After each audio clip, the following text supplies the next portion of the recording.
Hi everyone, today's unboxing is for the monthly subscription service to Fresh Fiction Box Not to Miss. And they are a book subscription service filled with new releases in a combination of print and ebooks.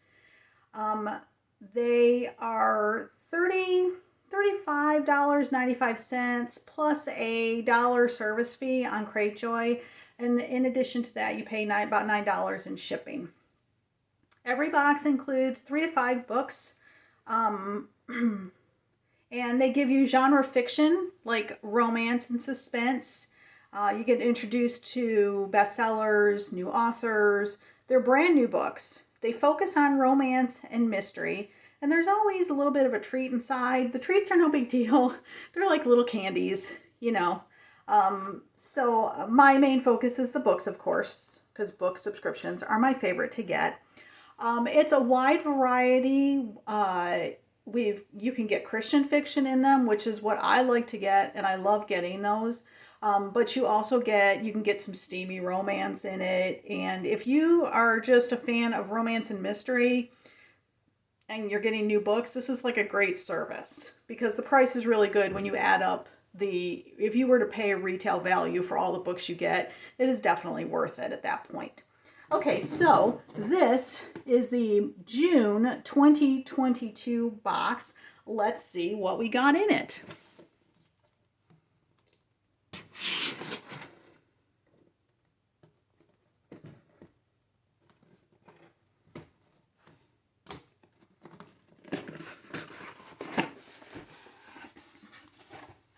All right, I'm going to take my shipping label out. Okay. All right. Share the love, tell your friends. Yeah, let me show it to you. So this is their social media. Here you go. Here's a free coupon for you. If you use the coupon code BOXLOVE, you get $3 off your first box. You're welcome. Okay, so like I said, we always get treats, but the treats are like no big deal. We usually get 1 or 2 tea packets. So we've got an Earl Grey tea packet. I don't drink tea, so these I pass along. I'm not seeing the treats so far, so like I said, they're no big deal, so I'm not even going to worry about that. Okay, so I'm going to kind of just slide books out. So the first one I have is a book called First Bride to Fall by Ginny Baird. It all began with a bet. This is a mass market paperback, which retails for $8.99 US. It says, so here's what this book is about. A shy woman, her outdoorsy crush, and the bet that could bring them together or implode spectacularly. Nell Delaney will do almost anything for her parents and her 2 sisters, but enter a marriage of convenience to save the family's coffee shop too far. So Nell and her sisters strike a deal. Whoever hasn't found love in 30 days has to step up to take one for the team. The good news, Nell knows the perfect guy to fall in love with. The bad news, she's going to have to pretend she likes the outdoors a lot. Adventure guide Grant Williams knows immediately that Nell is not exactly Little Miss Outdoorsy. She's a walking natural disaster, an amazingly adorable disaster. And whoa, their chemistry is unbelievable. Everything between them is so perfect, he's not even a little bit shocked when he starts thinking of forever. Right up until he catches the town gossiping about the Delaney sisters' bargain and realizes she's just using him to win a bet. Unfortunately, his family's unreliable reputation means he can't just dump one of the town's sweethearts. No, she needs to dump him. If she's going to pretend to be the perfect doting bride, well, he'll just pretend to be the worst bachelor on the market. Let the games begin. Boy, that sounds fun, doesn't it? Copyright 2022, so newly published. All right, so the next book I have, well, let me open up the tissue paper here. Okay, so the next book that I have is slightly larger than a mass market paperback.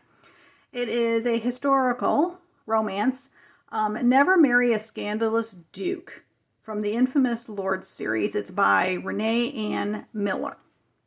Now you can see that here's Mass Market, and it is slightly bigger.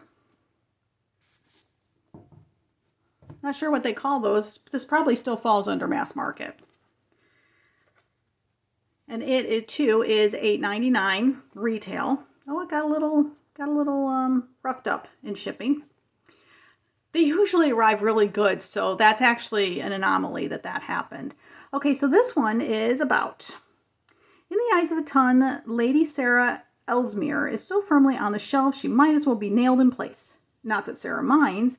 She is far more concerned about her study of butterflies than society's gossip.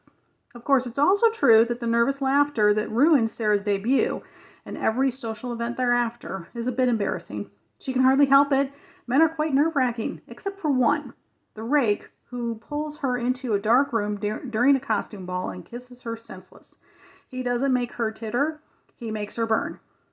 Ian McAllister, the Duke of Dorchester, is perfectly satisfied to remain a rogue for the rest of his days, but when he finds he has kissed the wrong shepherdess, albeit a decidedly luscious one, he is faced with a dilemma. His indiscretion with an innocent may cost him a lucrative business arrangement, and his two scapegrace wards need a maternal influence they can't scare away.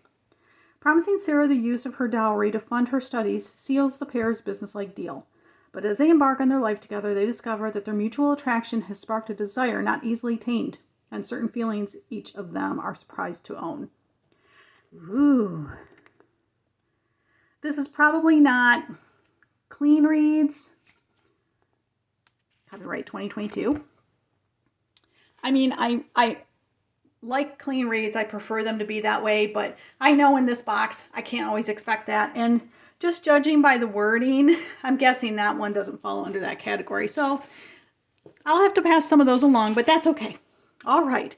Then I have Adoring Alejandro from the Falling Down series number 3 by Eve Black. Oh, this one kind of looks like an independently published. It is. How cool. I love that we got an independent publisher in here. Okay, so what's this one about? Maeve Thomas has always been the one in the background, easily ignored, easily overlooked, easily forgotten. And she hasn't minded, really. It helps keep the attention off her not-so-attractive attributes. She's happily hiding until she comes face to face with a man who makes her wish to finally be seen. Alejandro Mendez, the sexy co-owner of the company where she works, is looking to kick his playboy ways and finally settle down. But he's looking everywhere, but right in front of him. How do you make the man of your dreams take notice when everything about you is forgettable? When a clandestine encounter heats things up between them, Maeve is hopeful. AJ feels the same, that his heart belongs to her. Too bad he gives it to someone else.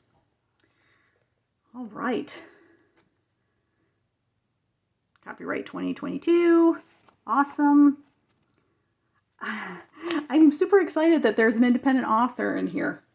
Okay, and then, well, here's a snack. Sour Patch Kids. Okay. And then I have a book called The Beach Trap. Two Half-Sisters, One Messy Inheritance by Allie Brady. Now this is a trade paperback. That one kind of is too. It's a little bit on the smaller side, but it's still, I think, would be considered trade paperback. Okay, when 12-year-olds Kat Steiner and Blake O'Neill meet at Camp Chickawa, they have an instant connection. But everything falls apart when they learn they're not just best friends, they're also half-sisters. Confused and betrayed, the girls break off all contact. 15 years later, when their father dies suddenly, Kat and Blake discover he's left them a joint inheritance, the family beach house in Destin, Florida.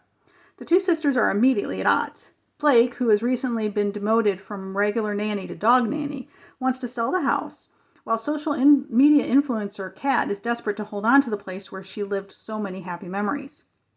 Kat and Blake reluctantly join forces to renovate the dilapidated house with the understanding that Kat will try to buy Blake out at the end of the summer.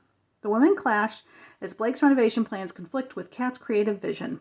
Meanwhile, each sister finds herself drawn into a summer romance. As the weeks pass, the two women realize the most difficult project they will face this summer is coming to grips with their shared past and learning how to become sisters. So this one is a, I think they would call it, well, look, Awesome. They got an author signed plate. This one I think would fall under the category of like women's fiction with a little bit of romance. I like that. That sounds so intriguing. Okay. And then last one I have, I think, we'll double check in a second, is a book called A Summer Love Affair. It's a trade paperback. Okay. So this one is, sometimes you sense something deep inside long before it's proven true. 30-year-old Petra Quirk has always felt as if a vital element of her life is missing. It's not until she moves back to the small town of Elliott's Corner for the summer that she learns why. Rummaging in the attic, Petra comes across a diary. The discovery prompts her mother, Elizabeth, to make a confession to her 3 daughters. Decades ago, she fell in love with her husband's best friend, Chris, and Petra is Chris's child. Elizabeth ended the affair before she learned she was pregnant, and Chris has no idea he's a father. Hugh, who Petra believed to be her dad, was a good-natured but self-centered, blustering man. He and Chris seemed to have little in common, though their friendship was genuine. Elizabeth loved Chris deeply, yet refused to tear her family apart. Even since Hugh's death, she's resisted contacting Chris. But Petra, floundering and unsure of her path, is compelled to search out her biological father, though she knows it will complicate her relationship with her family.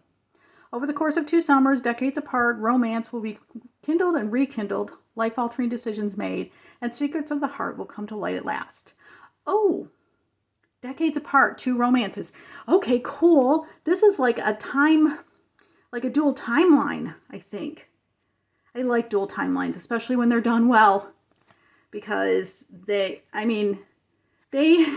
take a lot to write dual timelines well, because you got to make sure that they connect together. So, I'm excited about that one.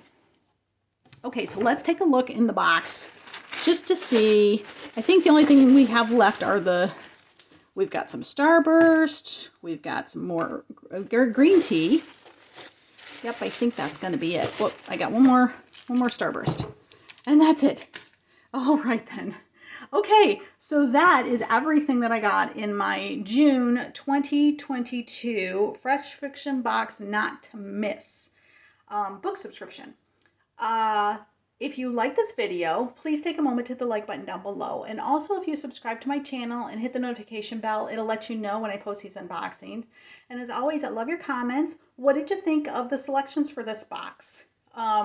Which one intrigued you most that you would want to read? And I don't know if any of these are clean reads. I'm hoping some of them are. I can tell that some of them are probably not. But if you have any insight, if you've read anything by these authors, let me know. Or you can just say hi. I'm okay with that. I love your comments. I read and respond to them all. And that's going to be it for today's video. Thanks so much for stopping by and watching. You guys are awesome as always. Have a great day.